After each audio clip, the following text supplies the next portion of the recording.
আমার নাম হাদিজা আক্তার মিম। আমি বিসমিল্লাহ এডুকেশনে তৃতীয় শ্রেণীতে পড়ি। আমি একটা কবিতা বলবো। কবিতার নাম আমি হব কাজী নজরুল ইসলাম।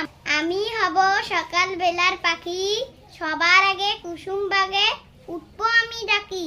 সূর্যি মামা জাগার আগে উঠবো আমি জেগে, হয়নি সকাল ঘুমে এখন মা বললেন রেগে। বলল আমি আসলে মেয়ে, ঘুমে তুমি থাকো, হয়নি সকাল তাই বলে কি সকাল হবে না কো। আমি যদি না জাগি মা কেমনে সকাল হবে, তোমার ছেলে উঠবে গো মা রাত পোহাবে তবে। গুড, তালি দাও।